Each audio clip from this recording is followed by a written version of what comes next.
Hi guys, welcome back vlogs with Vyoma. તો આજે હું ગવાનું શાક અને રોટલી બનાવવાની છું. એના માટે કઢાઈમાં તેલ ગરમ થઈ ગયું છે. જીરું અને હિંગ એડ કરીશું. ત્યારબાદ ગવાર નાખી દઈશું અંદર અને એમાં 1 થી 2 ચમચી જેટલું મરચું એડ કરીશું. ત્યારબાદ એમાં 1 ચમચી જેટલી હળદર એડ કરીશું અને સ્વાદ અનુસાર મીઠું એડ કરીશું અને એને સારી રીતે મિક્સ કરી લઈશું.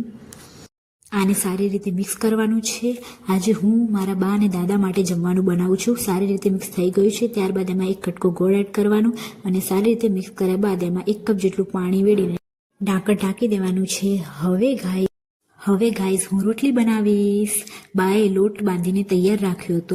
હવે હું નાના નાના ગુલ્લા બનાવીશ. ત્યારબાદ ગુલ્લાને હું લોટવાળા કરી દઈશ. સારી રીતે લોટમાં એને લોટવાળા કરી દઈશ સારી રીતે. હવે એને વણી દઈશ.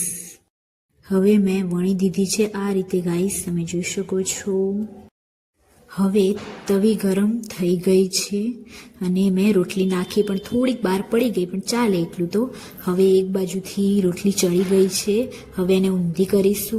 ત્યારબાદ તમે જોઈ શકો છો કે મારી રોટલી બનીને તૈયાર થઈ ગઈ છે. હવે એના પર આપણે ઘી સારી રીતે લગાવી દઈશું. અને હા ફ્રેન્ડ્સ, તમને આ વિડીયો ગમ્યો હોય તો લાઈક, શેર, સબસ્ક્રાઈબ જરૂરથી કરજો. Bye guys, by.